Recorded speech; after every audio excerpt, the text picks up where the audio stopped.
ibsa hoggansa Koongiresii Federaalistii Oromoo hidhaadhaa hiikamanii.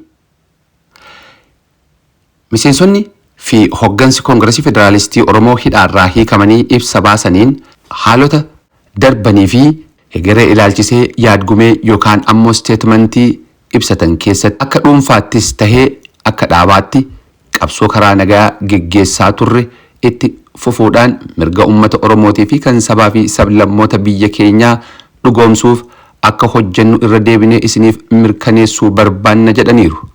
Itti dabaluunis haaldureewwan barbaachisoo qabxii 7 of keessaa qabus lafa kaawwatan. Ammajjii 11 bara 2022 hidhaarraa hiikamuu miseensotaa fi hoggantoota paartii Koongiresii Federaalistii Oromoo ilaalchisuun yaadgumee yookaan ammoo steetmentiin hidhamtoota siyaasaa guyyaa 3 dura hiikamanii ifoomeera. Yaadgumeen yookaan ammoo steetmentii kana keessatti dhimmootni gurguddoon kan ibsaman yoo ta'u hegeree isaaniif haalota itti aanan irratti yaada isaanii ifoomsaniiru. Hidhaa baatii 18 booda ammajjii 7 bara 2022 hidhaadhaa bahuu keenya isiniif mirkaneessuu barbaanna jechuun eegala ibsi hoggansii fi hayyoonni Koongiresii Federaalistii Oromoo baasan kuni.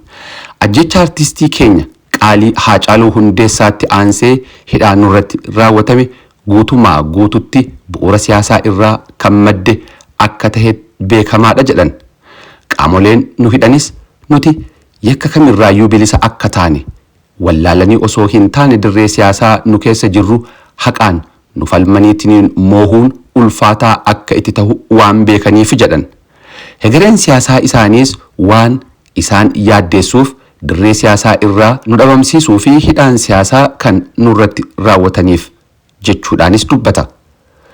Sochii siyaasaa nuti geggeessaa turre aangoo isaaniitiif garmalee sodaachisaa waan taheef jechuudhaanis akeeka sababa waggaa tokkoo fi walakkaa murtii malee hidhaa ittiin turan. Itti fufuun ibsichi taateewwan gurguddoo hidhamuu isaanii booda isaanii fi uummata isaanii irratti raawwate yaadachiisa. Sodaan guddaan nuti siyaasa biyya keenyaa keessatti dhalachuu ni mala jenneetiniin tilmaamaatiniin turre ni dhalate. Abdiin uummata Itoophiyaa cehumsa siyaasaa baroota darban uumamerraa eegaa tures guutumaan guututti fashalaa'e jechuudhaanis akeeka. Biyyattiinis haala baay'ee nama gaddisiisuun wal waraansa suukaneessaa keessa galuu kan yaadachiise ibsichi gaaga'ama siyaasaa dhalate rakkoo hamaa ummanni nageenyaa miiloonotaan lakkaa'amu keessatti kufee fi rakkoo wal waraansa kanaan dhalate hunda miira gadda guddaadhaan hordofaa turre jedha.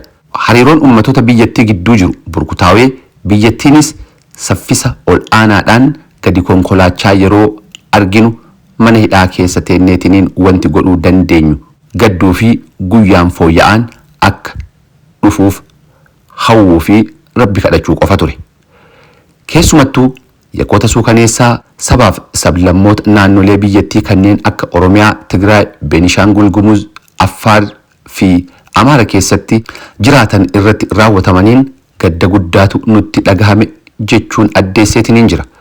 Gaaga'ama siyaasaa biyyattii keessatti uumamee fi balaa hamaa baatiiwwan 13 darban keessa mudate of duuba deebi'aniitiniin sirreessuuf yeroon isaa baay'ee barfatuun isaa waan wal nama gaafachiisu hin qabu kan jedhu yaadni kuni haa ta'u malee hamuma dhiphatuu fi badiin biraa akka hin uumamne hambisuu nageenyaaf tasgabbii deebisaniitiin dhugoomsuu hawaasaaf ummattoota walitti araarsuu fi biyyattii deebisaniitiin ijaaruudhaaf carraan ni jira jenneetiin amanna.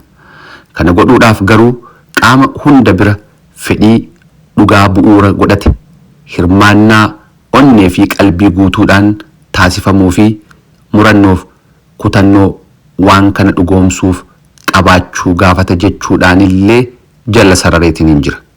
Dhumarratti qabxiiwwan ijoo 7 yaad gumee yookaan ammoo steetmentii kana keessatti eeraman ibsi kun tarreessee jira. Tokkoffaa jijjiirama adeemsa gama mootummaatiin mul'ateetiin jiru kan waraana leellisuu baroota 2 oliif ture irraa gara rakkoo uumame nagaadhaan furutti fuulleeffataa jiru akka tarkaanfii gaariitti fudhanna. Yaadni kunis qabatamaan gara hojii mul'ataa fi irra deebii hin qabneetti geeddaramuu qaba jenneetiniin amanna jedha. Lammaffaa qaamotni lola kana keessatti hirmaannaa taasisaatiin jiran hundi rakkoo dhalateef furmaatni nagaa akka argamuuf mariidhaaf carraa akka kennan waamicha goona.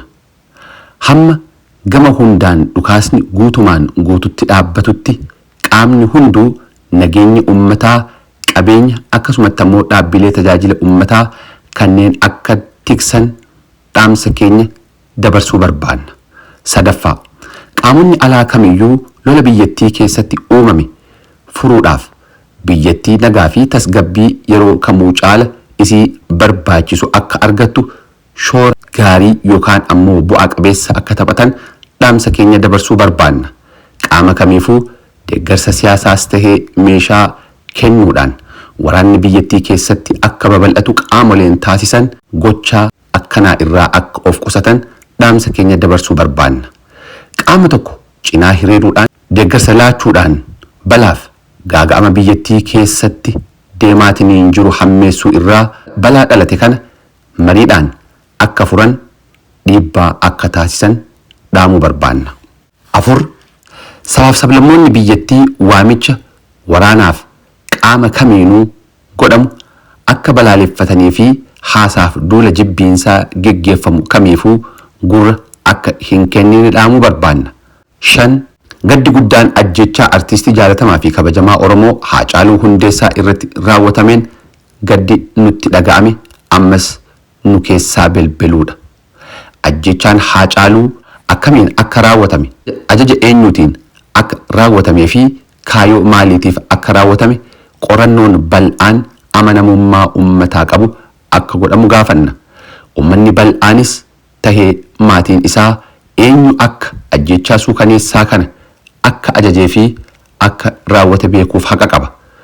Qorannoon yakka suukaneessaa artistii keenya qaalii sabaa irratti raawwatame siyaaseessuu fi irra dibaadhaan bira darbuudhaaf yaaliin godhame fudhatama kan hin qabnee fi sirni haqaa biyyattii haqa Haacaaluu ifoomsuuf dhiisaatii taatee halkan san taheyyuu ifoomsuu akka hin dandeenye kan mirkaneesse akka tahetti fudhanna.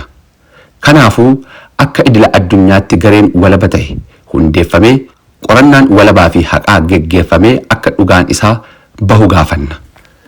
6, hidhamtoonni siyaasaa biyyattii keessatti sadarkaa gubbaatii hanga jalaatti jiran miseensonni dhaabbata keenyaa, deeggartoonni keenya, hooggansoonni adda bilisummaa Oromoo gameeyyiin, miseensonni adda bilisummaa Oromoo, hidhamtoonni siyaasaa kumaatamaan lakkaawaman, gaazexeessitoonni, rogeeyyiin akkasumatti immoo qaamoleen sababa siyaasaa qofaaf labsii yeroo muddamaa kanaan wal qabateetiniin hidhaman hundi haal duree tokko malee akka hiikaman gaafanna. 7, akka dhuunfaattis tahee akka dhaabaatti qabsoo karaa nagayaa geggeessaa turre itti fufuudhaan mirga ummata Oromootii fi kan sabaa fi sablammoota biyyattii kanaa dhugoomsuuf akka hojjennu irra deebinee isiniif mirkaneessuu barbaanna. Akkuma amma duras irra deddeebiidhaan dubbataa turre rakkoo siyaasaa walxaxaa biyya tanaa hiikuudhaaf waraanni furmaata ni ta'a jenneetiniin hin amannu. Yeroo nuti dubbataa turre qaamonni hin hubatin jiraachuu malanis taatee biyyattii keessatti uumamerraa qaamonni hedduu dhugaa nuti jedhaatiin turre kana ni hubatu jenneetiniin abdanna. Nagaaf tasgabbii waaraa biyyattii keessatti mirkaneessuudhaaf waliin jireenya keenya dhugoomsuudhaaf marii dhugaa qabeessa sabaaf sablammoota biyyattii jidduutti geggeeffamuu qofatu furmaata fiduu danda'a jenneetiniin amanna. Jechuun yaad gumeen yookaan ammoo steetmentiin hidhamtoota siyaasaa Koongiresii Federaalistii Oromoo hidhaadhaa hiikamanii erga ibseen booda waan keessa dabarsan yaadachiisuun ummata Oromoo, maatii, abukaatoowwan, ogeessota fayyaa, bulchiinsa mana hidhaa Qaallittii galateeffachuun yaada isaanii xumuranii jiru.